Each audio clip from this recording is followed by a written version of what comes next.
Olá, Cassiano Bittencourt, pela Visão do Estrategista, hoje para comentar o resultado da Ultrapar.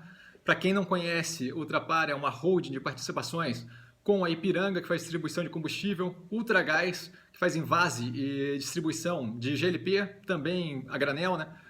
Ultracargo, transporte de líquidos, combustível, por aí vai, Oxiteno, que é a petroquímica, tá? E Extra Farma, que é uma rede de varejo farmacêutico. A operação, como vocês podem ver, bem diversificada. Os vídeos das análises anteriores estão aqui na descrição para quem quiser entender mais a fundo ou ver como é que a gente chegou aqui nesse nível de tese, tá? De qualquer forma, já boto aí na tela o quadro de ações da Covid, né, que eu gosto de fazer agora. Geralmente eles mandam ali um quadro do que eles estão fazendo e tal. Grande parte das operações são essenciais, então ajuda a empresa a continuar operando mesmo durante esse momento de Covid. Eu acho que esse vídeo é importante porque demonstra a importância de uma tese bem construída, tá? Em que sentido? Muitas vezes a gente vê ali a tese com pontos que parecem meio genéricos e parece, pô, tá enchendo linguiça, e não é, são pontos que nesse momento de estresse, tá?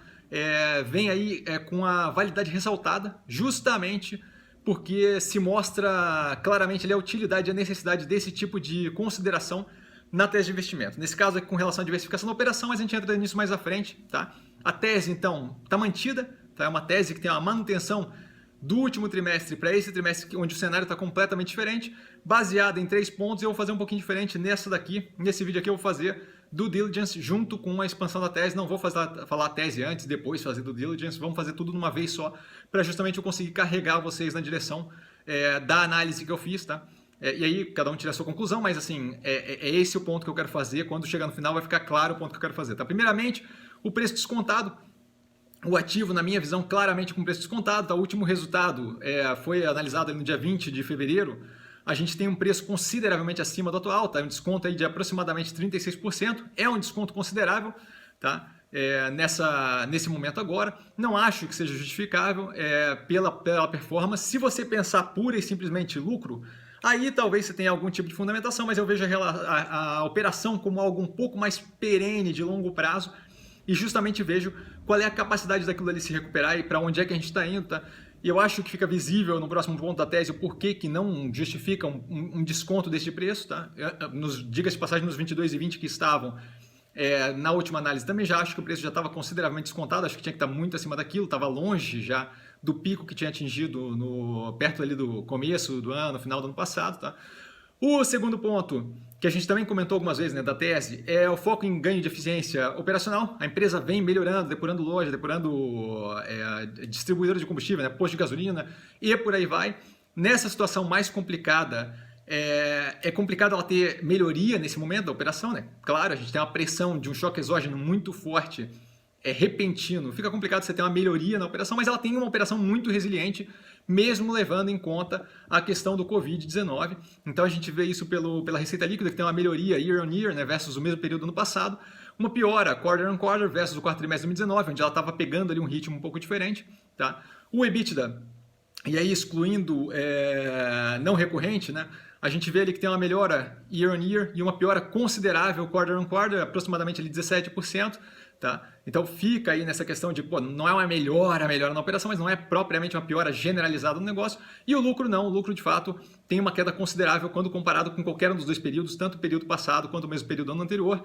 Não me preocupa, muito causado por esse choque exógeno, tá? E eu estou muito focado quando eu falo desse ativo, já tenho falado há bastante tempo, na estratégia de longo prazo. Acho que a empresa tem bastante para desenvolver, que não necessariamente está ligado a esse ganho de curtíssimo prazo. E outra, não deixa de ter um lucro líquido, sabe? A gente não está num prejuízo, então assim, não é como se a operação tivesse desandado, ela simplesmente teve uma piora considerável por causa de um choque de curto prazo exógeno. Não tem o que fazer com Black Swan, então não vejo propriamente como algo que acabe aí com a tese de investimento para o médio e longo prazo. Tá? O fluxo de caixa operacional forte, como a gente consegue ver por aí. Eu usei esse número aí que é o mais conservador. Se a gente olhar o número no fluxo de caixa exposto lá, o fluxo de caixa mesmo, o número é consideravelmente maior, mas vamos usar esse daí que é o mais conservador, tá? A alavancagem é sadia, tá? E controlada mesmo com uma exposição considerável ali à moeda externa, estrangeira, tá? E levando em consideração o Covid, eu uso o número de 3,06 vezes, não aquele outro que está ali no gráfico. Por quê? Porque o Hedge Accounting Bond é vinculado à exportação futura e essa exportação futura vai ser recebida em dólar. Então toda essa oscilação que eu tenho de curto prazo do dólar afetando negativamente o endividamento, não vai fazer diferença na hora do pagamento, porque o pagamento vai ser vinculado a uma exportação que eu vou estar recebendo em dólar. Então, essa oscilação vai oscilar tanto para o dólar que eu estou na dívida, quanto para o dólar que eu vou estar recebendo, vai ter zero de diferença. Então, não faz sentido ficar levando em consideração esse endividamento, essa alavancagem não ajustada. Quando eu falo alavancagem, dívida líquida sobre EBITDA, tá? O aumento... Quem viu a análise do quarto trimestre vai ver que teve ali um aumento nessa alavancagem, isso porque agora a gente está considerando também aquele arrendamento de aluguéis ali, né, do IFRS, então muda um pouquinho o conceito da coisa como um todo, mas nada mais é do que a diferença entre aluguel e arrendamento passar de custo operacional para custo financeiro, acaba entrando daí os aluguéis, os arrendamentos que eu tenho para o futuro acabam entrando ali como endividamento, então é só uma mudança de compreensão contábil, nada que vai fazer uma grande diferença, nada que vai matar a operação, nem nada disso. É só uma questão de compreensão de onde é que vai aquele custo, onde é que vai aquele custo esperado futuro. Tá? O caixa, fortíssimo para as obrigações, a empresa já fez inclusive um levantamento, se não me engano, de 1,5 bi nesse período anterior, justamente para garantir que ela ia ter uma liquidez considerável para passar por esse período. Isso daí eu tenho comentado direto, né? A galera procura se preocupar em, tem caixa, não tem caixa. A ideia é se preocupar com qual é a minha capacidade de levantar liquidez no curto prazo, e isso daí ela mostrou claramente que não tem nenhuma dificuldade, tá? E aí nós passamos para o ponto que de fato importa, que é aquele ponto da tese que parece que é besteira, parece que é encheção de linguiça, e não é, a gente vê a prova agora, tá? A operação diversificada com a expansão. A expansão vai ficar para depois, eu comento ali no final, mas a operação diversificada, claramente, que é justamente o diferencial que a gente tem entre BRDT, né, BR Distribuidora, e a operação da Ultracargo, é algo que eu comento consistentemente, inúmeras vezes, e a gente sempre fica naquela, mas qual é a diferença que faz? A diferença que faz é tirar o risco sistêmico. A gente vê aqui pela redistribuição de quem é responsável pelo EBITDA, né, no trimestre passado.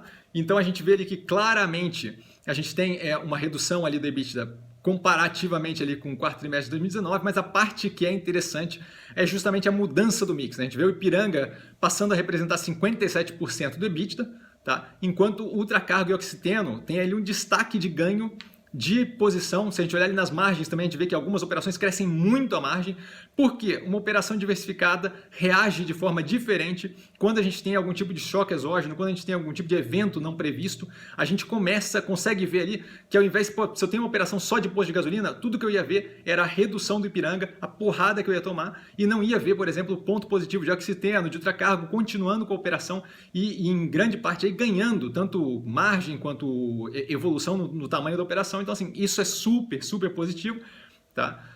E é justamente aquele ponto que, tava lá na tese inúmeras vezes, a gente nunca para pensar, por que isso daqui tá aqui? Tá aí, tá explicado o que é a defesa por risco, por não exposição a um risco sistêmico centralizado em um setor só, tá? Nesse tipo de operação, onde eu tenho ali a operação principal da Ipiranga com margem muito apertada, é interessante ter outras operações para dividir esse risco, para no momento desse, por exemplo, ter esse tipo de capacidade de maleabilidade da operação, de uma responder pela outra e acabar que a operação como um todo fique interessante, tá? E é isso que a gente está vendo, o desgaste na operação muito menor do que o esperado, tá? Dado a gravidade do que a gente está passando nesse momento. Tá? Eu passo pelas operações uma a uma aí de forma sucinta. Quem quiser ver o quadro que eu vou colocar aqui embaixo, né, de cada uma delas, aquele quadro que eles expõem, só pausar se precisar, tá? Eu vou sucinto aqui rapidinho, porque eu acho que o ponto principal já foi feito. Ipiranga com piora na operação, redução no valor do estoque, isso foi comentado em inúmeras lives no Instagram, né? O que pode acontecer? Com a redução do preço do petróleo, redução do preço do combustível, a gente tem ali que o estoque dela passa a valer menos, então isso acaba afetando o resultado. O isolamento social, lockdown, como você quiser chamar, acaba reduzindo o volume vendido, e o que a gente vê é que isso deve voltar rapidamente assim que liberar para convívio social, para as pessoas poderem sair na rua. Deve levar algum tempo? Deve, mas assim que liberar a gente deve ver isso daí voltando ao normal muito rápido.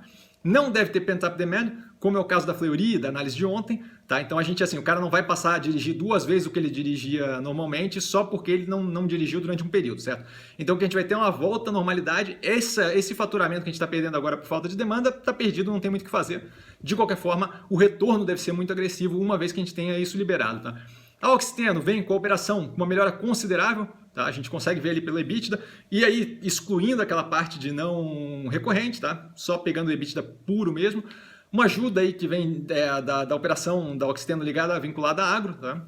A Ultragás ajuda especialmente pelo envasado, a galera reclusa em casa acaba utilizando mais gás de cozinha, e aí facilmente compreensível como é que isso daí ajuda a operação da Ultragás. Né? Ultracargo operando super bem, não é a operação que a gente tem que ter foco nenhum, porque é justamente quem está operando super bem, tanto na armazenagem quanto no transporte, mais na armazenagem do que no transporte, mas de qualquer forma operando bem.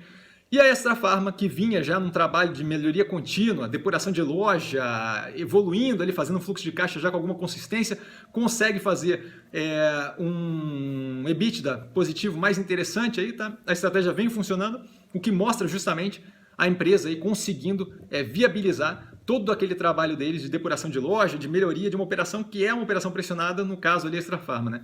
A minha posição tá aqui do lado, tá? É uma operação resiliente. Ah, faltou só falar de um ponto aqui. Por último, né, sobre a compra da refinaria, desculpa eu ter passado aqui, eles não estão ainda muito certos daquilo, eles estão analisando a possível compra de uma refinaria da Petrobras, que era um dos pontos que a gente tinha colocado como super positivo. Eles estão aguardando mais visibilidade porque a gente ainda não tem um prazo de finalização desse choque exógeno. Eu acho isso super interessante, acho uma ótima postura e acho que não tem que ter pressa para esse nível de operação mais agressiva. Não é como se fosse faltar espaço para eventualmente fazer um M&A ou outro, especialmente depois que isso passar, tá? Então não estou com pressa para isso. Minha posição, como eu disse antes, erroneamente, está aqui do lado agora, tá? A operação resiliente provou isso pelo resultado com o Covid nesse momento, tá? O preço está claramente descontado. Na minha visão, não é descontado agressivamente como operações como, por exemplo, o Banco do Brasil, que eu acho que está muito mais descontado, tá? Mas não deixa de estar descontado, é muito aqui foco no médio e longo prazo.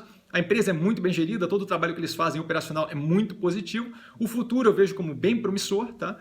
Eu estaria fazendo preço médio se tivesse caixa, eu estou 100% tomado, como a galera sabe que me acompanha no canal, mas se eu tivesse caixa, eu estaria fazendo preço médio aqui justamente buscando ver essa posição como um todo crescer à medida que a gente vai passando pelo tempo, tá?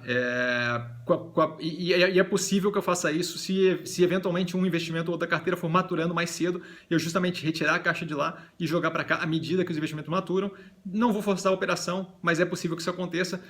Dúvida? Eu estou sempre no Insta, @investir com sim, só falar comigo, sempre respondo direct message, não tenho nenhum problema de responder ninguém, qualquer hora a galera eventualmente me recebe mensagem minha de madrugada, tá? E vale lembrar, quem aprende a pensar bolsa opera com mero detalhe. Um grande abraço.